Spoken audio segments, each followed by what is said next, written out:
কোরআনের মধ্যে একটা ঘটনা আছে, ইন্না কারুনা কানা মিন কওমি মূসা ফাবাগা আলাইহিম ওয়া আতাইনাহু মিনাল কুনুজি মা ইন্না মাফাতিহাহু লাতানু বিল উসবাতি উলিল কুওয়া ইয ক্বালা লাহু কওমুহু লা তাফরাহ ইন্নাল্লাহা লা ইউহিব্বুল ফারিহিন।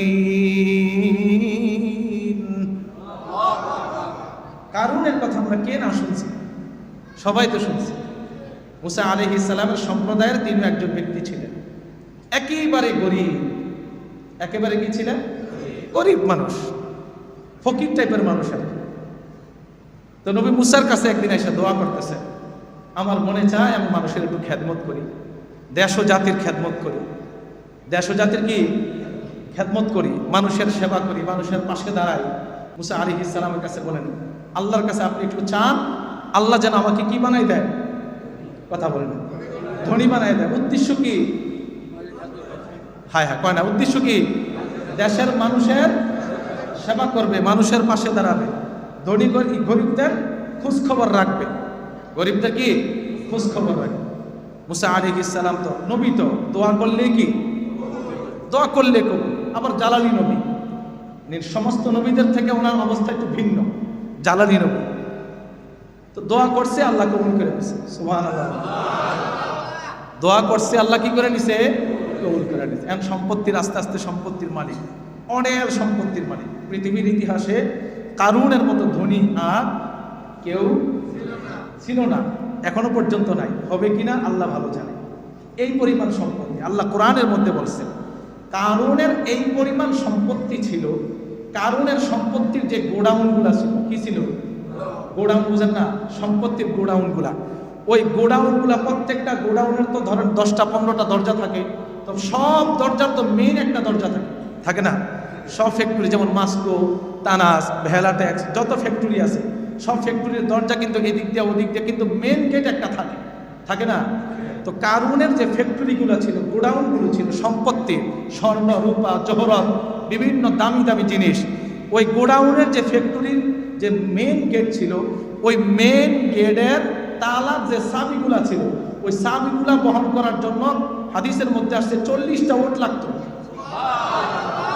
না আর একটু আসতে করে কোন, কয়টা উট লাগতো? কি বহন করার জন্য? শুধু চাবি। তাহলে আপনি কি চিন্তা করেন, চাবি যদি একটা উট, মানে এই জমানার একটা ট্রাক, এই জমানার কি একটা ট্রাক, এটা ট্রাক, এই যে 1 টন একটা ট্রাক। এখন আপনি চিন্তা করেন কি পরিমাণ গোডাউন ছিল আর কি পরিমাণ সম্পত্তি ছিল। এই এত সম্পত্তি পাওয়ার পরেও মুসা আলাইহিস সালাম কারুনকে বলছে, এই তুমি কি ছিল, তুমি কি জানো? ওয়ালা তানসা নাসিবাকা মিনাদ দুনিয়া, তোমার অবস্থা কি ছিল তুমি ভুলে যাও না।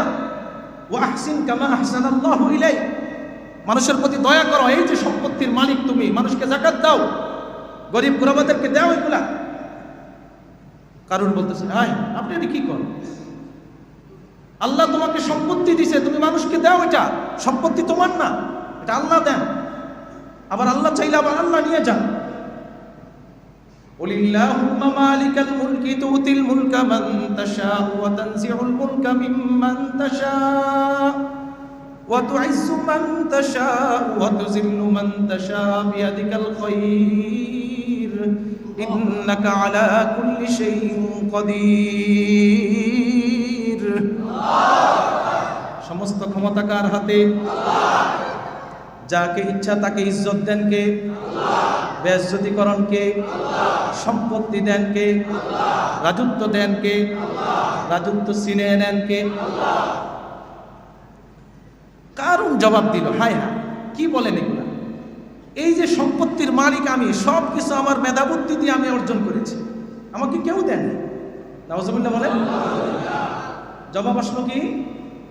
হ্যাঁ, এসব কিছু আমি আমার মেধাবুদ্ধি দিয়ে অর্জন করেছি, আমি আমার মেধা খাটাইয়ে অর্জন করেছি।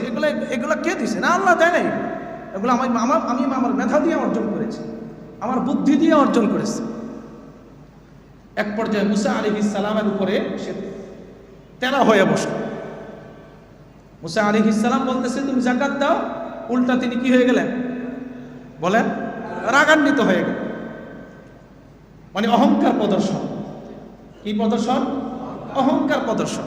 বলেছে মানুষের সেবা করো, আল্লাহ তোমাকে দিয়েছেন, মানুষের সেবা করো। না, আল্লাহ আমাকে দেয়নি, আমি নিজের বুদ্ধিমত্তা অর্জন করছি এগুলা, আমি নিজের বুদ্ধি খাটাই অর্জন করছি এগুলো, আল্লাহ দেয় নাই, আমি নিজে অর্জন করেছি। বলছে মানুষের সেবা করো। না, মানুষের সেবা করবো কেন? যাই হোক, লম্বা ঘটনা। এক পর্যায়ে নবীকে অপমান করার জন্য সে একটা ফন্দি করল। নাউজুবিল্লাহ বলেন, সবাই একটু জবান খুলে বলেন নাউজুবিল্লাহ। অপমান করবে কাকে? সাহস কত বলে চিন্তা করে, আর মানুষ পাইল না। নবীকে অপমান করার জন্য সে একটা ফন্দি করল, একটা ছক আঁকলো যে নবীকে কিভাবে অপমান করা যায়। আবার কোন নবী? মুসা আলাইহিস সালাম, যার সাথে সরাসরি আল্লাহ কি বলেন? কথা বলেন। ওই নবীকে সে অপমান করল। একজন মহিলা, সুরুষী সুন্দরী একজন মহিলাকে ঠিক করছে, অনেকগুলা অনেক কোটি কোটি মিলিয়ন বিলিয়ন টাকা দিয়া মহিলাকে ঠিক করছে যে এই মহিলার মাধ্যমে বরাবর মজমা, হাজার হাজার লক্ষ লক্ষ মানুষ থাকবে, ওখানে এই মহিলার মাধ্যমে মুসা আলাইহিস সালামকে কি করবে? অপমান করবে। সব কিছু নিজের ফন্দি অনুযায়ী, নিজের সেই শখ অনুযায়ী, নিজের সেই কি নিজে যে বুদ্ধি আঁটতেছে, পরিকল্পনা করতেছে, ওই পরিকল্পনা অনুযায়ী সব কিছু ঠিক করছে। মজমা হয়েছে, মজমার মধ্যে দাওয়াত দিছে কাকে? মুসা আলাইহিস সালামকে। মুসা আলাইহিস সালাম গিয়ে বসছেন এখানে, কথার কথা একজন প্রধান অতিথি, একজন বিশেষ অতিথি, এরকম করে মুসা আলাইহিস সালাম ওইখানে মূল গেস্ট, ওনাকে দাওয়াত দেওয়া হয়েছে।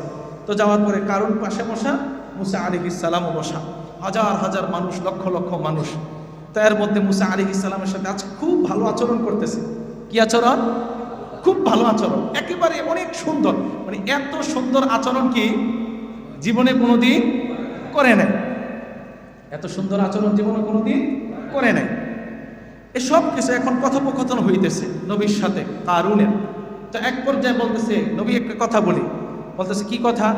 বলছে এখানে মানে কোনো অপরাধ ব্যক্তি যদি এমন কোনো অপরাধ করে, তো নবী জিজ্ঞেস করছে, কথার কথা আর কি জিজ্ঞেস করছে যে কি অপরাধ? বলছে ধরেন এই অপরাধটা করছে, বলছে হ্যাঁ এই অপরাধ করলে এই শাস্তি পাবে। বলছে ধরেন এই অপরাধটা করছে, তো এই অপরাধটা করলে এই অপরাধের শাস্তি পাবে।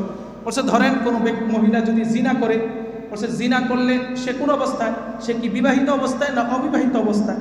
সে যদি বিবাহিত অবস্থা হয় তাহলে তাকে অর্ধ অংশ মাটির নিচে গাড়াইয়া পাথর দ্বারা সংগেসার করবে, অর্থাৎ পাথর নিক্ষেপ করে তাকে, কথা বলে না, পাথর নিক্ষেপ করে তাকে হত্যা করা হবে। এই হুকুম এখনো আসেনি? আছে। এই না কোনকে আছে, এই হুকুম এখনো আছে। কোনো বিবাহিত পুরুষ যদি জিনা করে, কোনো বিবাহিত পুরুষ কোনো বিবাহিত মহিলার সাথে যদি জিনা করে, শাস্তি কি? অর্ধেক গাড়াইয়া তাকে পাথর নিক্ষেপ করে কি করতে হবে? হত্যা করতে হবে। তো মুসা আলাইহিস সালাম এটা বলতেছেন যে কোনো বিবাহিত পুরুষ যদি জিনা করে থাকে বিবাহিত মহিলার সাথে, তাহলে শাস্তি হলো তাকে অর্ধ গেড়ে পাথর নিক্ষেপ করে, রজম করে, কি বলে? রজম করে তাকে কি করতে হবে? হত্যা করতে হবে। এখন কারণ বলতেছে ধরেন আমাদের মধ্যে যদি কেউ এরকম হয়, আস্তে আস্তে কাছে আইতেছে, কথা বুঝছেন? কে? আমাদের মধ্যে যদি কেউ এমন হয়, বলছে হ্যাঁ আমাদের মধ্যে কেউ হইলে সেও শাস্তি পাবে, আমাদের মধ্যে কেউ হইলে কি সেও শাস্তি পাবে। তো এক পর্যায়ে কারণ দেখা দেয়, তুমি যে বিচার নিয়ে আসছিলা তুমি দাঁড়াও। মহিলাকে দাঁড় করাইছে। মহিলাকে কি দাঁড় করাইছে? কার বিরুদ্ধে নালিশ দিবে? আল্লাহ। মহিলা দাঁড়াইছে মুসা আলাইহিস সালামের বিরুদ্ধে জিনার অপবাদ দিবে। নাউজুবিল্লাহ বলেন। মহিলা দাঁড়ায় কথা বলতে পারতেছে না, বলছে এই মহিলা কথা বলো। বলছে এই যে কারুন, আপনি আমার সাথে জিনাহের মধ্যে লিপ্ত হইছেন। আল্লাহু আকবার বলেন না। জিনার মধ্যে লিপ্ত হইছে কে? কারুন। কার জন্য ঠিক করছিল? কার বিরুদ্ধে নালিশ করার জন্য? মহিলা বলতেছে আমি তো বলতে চাই মুসার কথা, কিন্তু আমার মুখে দিয়া মুসার কথা আসে না, আমার মুখে দিয়া বারবার কারুনের কথা বের করে দিচ্ছেন কে? আল্লাহু আকবার বলেন। মুসা আলাইহিস সালাম সাথে সাথে মালিকের কদমে সিজদায় পড়ে গেলেন। আল্লাহ তাআলার কাছে অভিযোগ জানাইলেন, বদদুয়া করলেন। কি করলেন? বদদুয়া করলেন, আল্লাহ আপনি একে ধ্বংস করে দেন। আল্লাহ বললেন মুসা, সারা দুনিয়ার সব কিছুকে আমি আপনার অবগত করে দিলাম, আসমান জমিনকে আপনার অনুসারী করে দিলাম, অনুগত করে দিলাম, তাবে করে দিলাম। এই জমিনকে আপনি যা অর্ডার করবেন, যা হুকুম করবেন, এই জমি আপনার হুকুম মানতে বাধ্য হয়ে যাবে। আওয়াজ করে বলেন আল্লাহু আকবার। মুসা, আজকের শাস্তি আমি দিব না, আজকের শাস্তিটা আপনি দিবেন। আপনি এই জমিকে যা কিছু হুকুম দিবেন, জমি কার হুকুম পালন করবে? আপনার হুকুম পালন করবে। আপনি যা কিছু বলবেন পালন করবে। মুসা আলাইহিস সালাম জমিনকে হুকুম করলেন, ওরে ধর, ওরে কি ধর। জমিন আস্তে আস্তে করে ধরছে, ওরা ডাবাইতেছে। যখন পায়ের হাঁটুর নিচের অর্ধেক ডাইবা গেছে গা, তখন মুসা আলাইহিস সালামের দিকে তাকায়, কি মুসা, আমার লোকে বুঝি ঠাট্টামঙ্গি করতেছ? হাসি দিয়ে কইতাছে, আমার লোকে কি করতেছ? বুঝেন নাই? এখনো তো অহংকার যায় নাই। এখন অহংকার আছে না নাই? আছে। এখন আরো অহংকার উদ্ধত হয়ে গেছে। হ্যাঁ, আমার লোকে বুঝি ঠাট্টামি করতেছ? হাসি দিয়ে আর কি, তোমার বেলকি দেখাইতেছ না? আমার বেলকি কি? আরে বেলকি, বেলকি মানে কি? হাজা সিহারুম মুবিন। কাফেরদের এটা একটা ডায়লগ ছিল। যখন কিছু দেখতো তখন শেষ পর্যায়ে ঈমান আনতো না, কি বলতো? হাজা সিহারুম মুবিন। আরে এটা তো একটা সুস্পষ্ট জাদু, এটা একটা বেলকি, এটা কি বেলকি। তো হাসি দিয়ে করতেছে, মুসা আমার বেলকি দেখাইতেছ? এদিক দেখ কই যাইতেছে, কথা বলে না, মাটির নিচে দেখবে যেতেছে। শুধু অয় ডাকতেছে না, আল্লাহ তাআলার কাছে বলছেন, আল্লাহ অয় ডাকতে হবে না, ওই যেই জিনিসের কারণে উদ্ধত্ত দেখাইতো, উদ্ধত্ত প্রকাশ করত, অহংকার প্রকাশ করত, অহমিকা প্রকাশ করত, ওই সম্পত্তি সহ আপনি ডাবাই। নাউজুবিল্লাহ বলেন। একদিকে কারুনও ডাবতেছে, আরেকদিকে ওর সম্পত্তিও কি ডাবতেছে। হাঁটু পর্যন্ত যখন ডাবছে, তখন ডাক দিয়ে কি মুসা, কি শুরু করে দিলে এটা?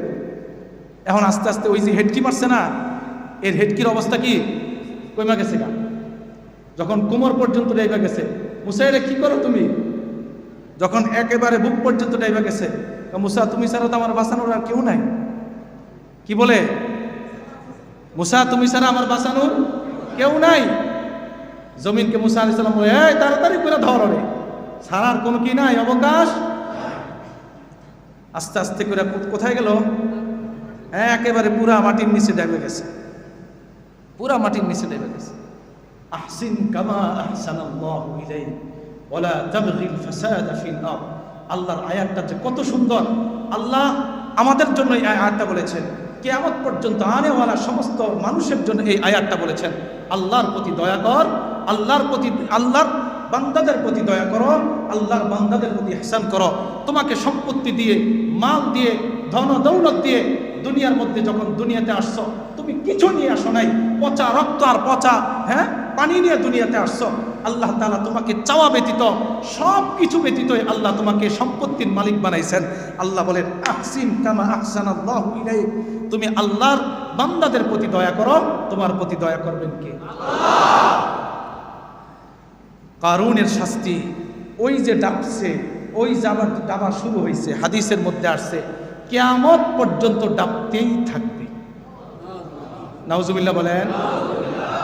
অপরাধ কি ছিল? অহংকার প্রদর্শন করা। নবী বলছিলেন, আহসিন কামা আহসানাল্লাহু ইলাইক।